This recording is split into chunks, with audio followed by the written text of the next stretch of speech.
रूस और यूक्रेन के बीच जो युद्ध चल रहा है उसमें आने वाला समय में एक बहुत बड़ी बदलाव देखने के लिए मिल सकता है। ऐसा कहा जा रहा है कि रूस और यूक्रेन के बीच जो युद्ध चल रहा है अब वो युद्ध समाप्त हो जाएगा और इसे रोकवाने के लिए भारत एक बहुत बड़ी भूमिका निभा सकते हैं। प्रधानमंत्री मोदी रूस के बाद यूक्रेन के भी दौरा कर चुके हैं। देश की राष्ट्रीय सुरक्षा सलाहकार अजीत डोभाल प्रधानमंत्री मोदी के दूत बनकर रूस गए हैं और रूस के राष्ट्रपति पुतिन से मुलाकात किए हैं। दोनों की मुलाकात रूस और यूक्रेन के बीच जो युद्ध चल रहा है उसको लेकर हुआ है कि किसी भी तरह रूस और यूक्रेन के बीच जो युद्ध चल रहा है उसे रोका जाए और इसे रोकवाने के लिए भारत एक बहुत बड़ी भूमिका निभा सकते हैं। प्रधानमंत्री मोदी यूक्रेन गए थे। जेलेंस्की के साथ बैठक में कह चुके हैं कि बिना समय बर्बाद किए रूस और यूक्रेन की युद्ध समाप्त किया जाए। प्रधानमंत्री मोदी एक कह चुके हैं, लेकिन अब अजीत डोभाल प्रधानमंत्री मोदी के दूत बनकर रूस गए हैं और रूस की राष्ट्रपति पुतिन से मुलाकात किए हैं। हालांकि रूस और यूक्रेन की बात कीजिएगा तो दोनों ही देश भारत पर इंडिपेंडेंट हैं कि भारत रूस और यूक्रेन के बीच जो युद्ध चल रहा है उसे रोकवा सकता है।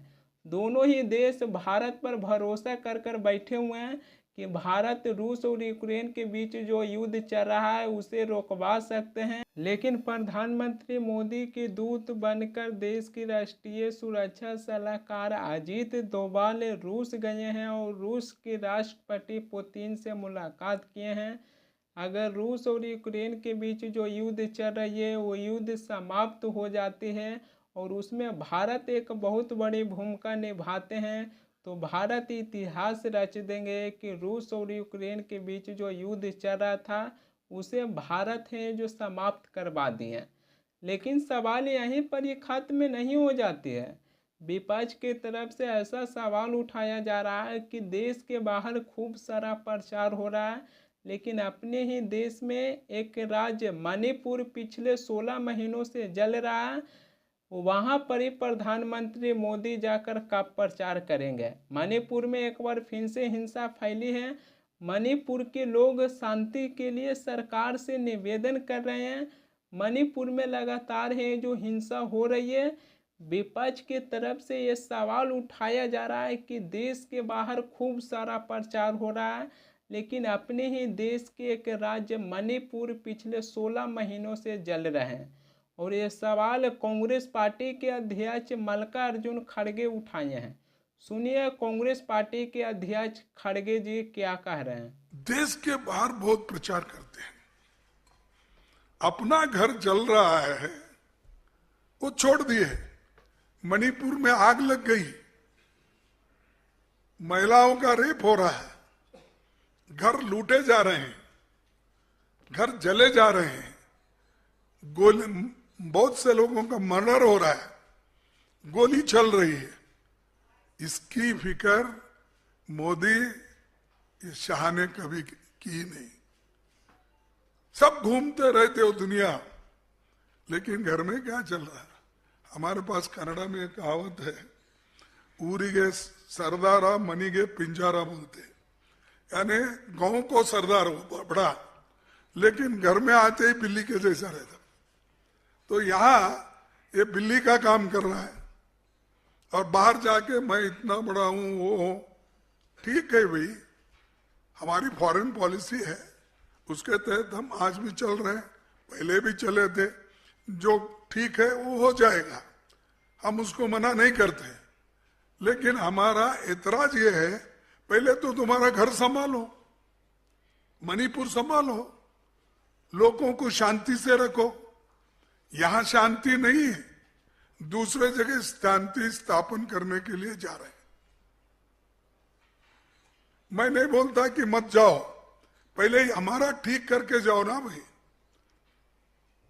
उसके बाद में तुम कहीं भी जाओ।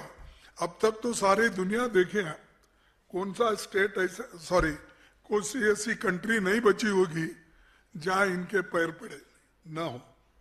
हर जगह पैर डाल के आए, कभी पाकिस्तान के प्राइम मिनिस्टर से गले मिले, कभी चाइना के प्राइम मिनिस्टर से झूले में बैठे, किसी और को गले मिले, हर एक बात करते हैं। कांग्रेस की तरफ से ऐसा सवाल उठाया जा रहा है कि प्रधानमंत्री मोदी मणिपुर नहीं जाते हैं, उसकी बगल की राज्यों में होकर लौट आते हैं। प्रधानमंत्री मोदी रूस यूक्रेन की दौरा करते हैं, लेकिन मणिपुर कब जाएंगे? सुनिए कांग्रेस पार्टी की तरफ से क्या कह रहे हैं। वो चुनाव में मणिपुर नहीं जाते, उसके बगल के राज्यों में होकर लौट आते हैं। वो अमेरिका, फ्रांस, ब्रिटेन, ग्रीस, रूस, यूक्रेन सब जगह घुमाते हैं, बस मणिपुर नहीं जाते हैं। क्या ये किसी भी मर्यादित सरकार के लिए लोकतंत्र में स्वीकार्य है कि इस देश का प्रधानमंत्री ने एक राज्य को अपने हाल पर जलने के लिए छोड़ दिया है? कोई आक्रोश नहीं है। हम सबको याद है कि उन आदमखोरों की भीड़ ने कैसे बेटियों के शरीर को नोचा था। 76 दिन तक वो वीडियो बाहर नहीं आया था। जब आया तो नरेंद्र मोदी 36 सेकंड के लिए बोले थे। हम भूले नहीं उन बातों को। एक मिनट का वक्त नहीं है। और मैं आपके जैसे प्रबुद्ध मीडिया के साथियों से यह पूछना चाहती हूं, भाजपा के प्रवक्ताओं से पूछना चाहती हूं, सांसदों से पूछना चाहती हूं, मंत्रियों से पूछना चाहती हूं, बीजेपी के ट्रोल इकोसिस्टम से पूछना चाहती हूं। किसी और देश में हिंसा भड़कती है तो आपकी रातों की नींद खत्म हो जाती है। आपके देश का एक राज्य मणिपुर, 60 से 65 हजार महिलाएं और बच्चे आज की तारीख में भी विस्थापित हैं। कौन जवाबदेह है? कांग्रेस पार्टी मणिपुर के मुद्दा पर प्रधानमंत्री मोदी को हमेशा से घेरते आए हैं, लेकिन इसका कोई इफेक्ट नहीं पड़ रही है। मणिपुर पिछले 16 महीनों से जल रहा है, लेकिन अभी तक प्रधानमंत्री मोदी मणिपुर नहीं जा पाए हैं। देश के बाहर बहुत प्रचार हो रहा है, लेकिन प्रधानमंत्री मोदी मणिपुर में कब प्रचार करेंगे? मैं आपको एक वीडियो दिखाना चाहूँगा। ये वीडियो बहुत पुराना है, लगभग मार्च का महीने का ये वीडियो है। इस वीडियो में मणिपुर के एक शख्स प्रधानमंत्री मोदी से निवेदन कर रहे हैं कि प्रधानमंत्री जी, हम लोग अपने फ्यूचर के लिए बहुत परेशान हैं, आप एक बार आकर मणिपुर विजिट कर लीजिए। सुनिए मणिपुर के एक शख्स क्या कह रहे हैं। मैं एक बात करना चाहता हूँ, मतलब दिस इज माई हम्बल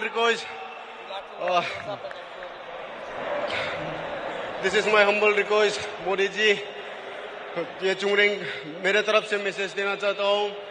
हिंसा हो रहा है मणिपुर में, ऑलमोस्ट 1 ईयर हो गया और हर दिन लोग मर रहा है और रिलीफ कैंप में कितना लोग रहता है, खाना पीना अच्छी से नहीं मिल रहा है और बच्चा लोग अच्छी से पढ़ाई नहीं कर रहा है। हम लोग फ्यूचर के लिए बहुत परेशान है मणिपुर। और मोदी जी, आप एक बार आके मणिपुर में विजिट कर लीजिए और जल्द से जल्द मणिपुर को शांति चाहिए, प्लीज। मणिपुर के एक शख्स प्रधानमंत्री मोदी से रिक्वेस्ट कर रहे हैं कि प्रधानमंत्री जी एक बार मणिपुर आकर विजिट कर लीजिए। ये वीडियो बहुत पुराना है, लगभग मार्च के महीने का ये वीडियो है। इतना समय बीतने के बाद भी आज तक प्रधानमंत्री मोदी मणिपुर नहीं जा पाए। वहीं पर ही लोकसभा चुनाव के दौरान प्रधानमंत्री मोदी कांग्रेस पार्टी के बारे में अलग अलग तरीके से आलोचना किए, अलग अलग तरीके से बात किए। प्रधानमंत्री मोदी हैं जो कहें कि अगर कांग्रेस पार्टी सत्ता में आ जाएगी तो आपकी सारी संपत्ति इकट्ठा कर कर बांट देंगे, जिनको ज़्यादा बच्चा हैं उनको। इस तरीक़ा से लगातार प्रधानमंत्री मोदी लोकसभा चुनाव के दौरान अपने बात किए, लेकिन एक बार भी मणिपुर को जिक्र नहीं किए। देश के खिलाड़ी पेरिस ओलंपिक में जाकर इतिहास रचते हैं तो प्रधानमंत्री मोदी उन लोगों को बुलाकर अपने आवास पर मुलाकात करते हैं, लेकिन जब किसी राज्य में पेपर लीक होती है, छात्र हैं जो सड़क पर विरोध प्रदर्शन करते हैं, तो उन लोगों को बुलाकर प्रधानमंत्री मोदी अपने आवास में मुलाकात नहीं करते हैं कि उसे रोकने के लिए हम क्या कदम उठा रहे हैं। ये सवाल है और ये सवाल से बच नहीं सकते हैं। रूस यूक्रेन के युद्ध समाप्त करने के लिए भारत बहुत ज़्यादा प्रयास कर रही है, करना भी चाहिए, क्योंकि किसी भी देश से युद्ध नहीं होना चाहिए और भारत के संबंध सभी देशों से अच्छा होना चाहिए। लेकिन उससे पहले अपने ही देश के एक राज्य मणिपुर पिछले 16 महीनों से जल रही है, तो उस पर भी ध्यान देना होगा, क्योंकि मणिपुर में जिस प्रकार हिंसा बढ़ रही है, कहीं ऐसा न हो कि अपने ही एक देश की राज्य मणिपुर अपने हाथों से इतना आगे निकल जाए कि उस हिंसा की फिर हम रोक नहीं पाएँ। इस पर भी ध्यान देना होगा सरकार को। भारत केवल रूस यूक्रेन के युद्ध रोकवाकर इतिहास नहीं रच सकते हैं, बल्कि अपने ही देश के राज्य मणिपुर पिछले 16 महीनों से जल रही है। मणिपुर में जो हिंसा हो रही है, वो हिंसा खत्म कर कर भी भारत एक बहुत बड़ी इतिहास रच सकते हैं। मणिपुर के लोग बार बार प्रधानमंत्री मोदी से रिक्वेस्ट कर रहे हैं कि प्रधानमंत्री जी मणिपुर आइए और मणिपुर आकर हम लोगों से मुलाकात कीजिए, लेकिन आज तक प्रधानमंत्री मोदी मणिपुर नहीं जा पाए हैं। तो प्रधानमंत्री मोदी को अपने ही देश के राज्य मणिपुर को भी देखना होगा, क्योंकि जब इस प्रकार मणिपुर में हिंसा बढ़ रही है और हिंसा बढ़ते बढ़ते कहीं ऐसा न हो कि अपने ही देश के एक राज्य मणिपुर हमारे हाथों से निकल जाए और उसे रोक नहीं पाए। आने वाला समय में लोग क्या याद करेंगे कि प्रधानमंत्री मोदी रूस यूक्रेन के युद्ध रोकवाने के लिए बहुत प्रयास किए, लेकिन अपने ही एक देश की राज्य मणिपुर पिछले 16 महीनों से जल रहा है, वहाँ पर ही हिंसा हो रही है, लेकिन उस हिंसा को रोकने के लिए कोई कदम नहीं उठा पाए। यहाँ तक कि वहाँ के लोग प्रधानमंत्री को बुलाते रह गए हैं, लेकिन प्रधानमंत्री मोदी आज तक नहीं जा पाए।